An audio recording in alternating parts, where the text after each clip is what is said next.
আমি যখন ভোরবেলা চা নিয়ে যাই, ভোরবেলা যাই না, মানে 3টার দিকে যাই, রাতে 3টার সময় যাই, 7টা 8টার মধ্যে বাসায় চলে আসি।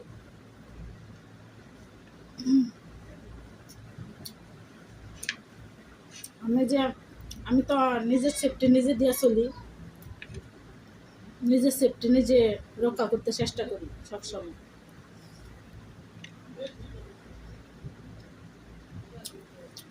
আমি তখন কথা কথা উঠলো ওই মাইয়াটার নামে, যে 7 বছরের মাইয়া নিয়ে আন্দোলন চলতেছে,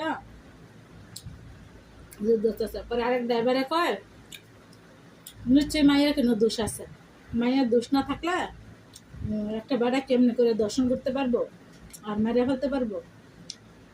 আমি কইছি মানলাম যে কি পাশাপাশি থাকে, যাতায়াত আছে, তাই বলে একটা মেয়েকে দর্শন করব, ছোট একটা বাচ্চাকে ধরতে গেলে তার মেয়ের বয়সা, আর বউ কিরকম সহযোগিতা করলো জামাইরে মারার জন্য, সহযোগিতা করলো দর্শন করার জন্য, সহযোগিতা করলো সবকিছু। যেরকম আপনাদের ছেলেদের অনেক সুযোগ আছে, এখন ভার্সিটির মাইয়ারা, কলেজের মাইয়ারা 500-600 টাকা হইলে বেটাগুর সাথে সই, কিন্তু আপনারাই বলেন যে হোটেল আছে, এই আছে, সেই আছে। এগুলো তো আমরা চিনতাম না, কারণ হোটেল তো আমরা সাধারণ মাইয়াদের জন্য না, বড় লোকদের জন্য। বড় লোকরা যা এনজয় করে, হোটেলে যাইয়া মধ্যবিত্ত পরিবারের মাইয়ারা যে এনজয় করে। কোনো পাগলও যায় না হোটেলে, কোনো আমাদের মতো ফকিরনিরাও যায় না হোটেলে। তো ওগুলো তো আমরা চিনতাম না, ওগুলো তো আপনারাই কানাঘুষা করেন, বলেন, তাই হয়তো এলাকা জুড়ে এখন চিন্তাছি, জানতাছি।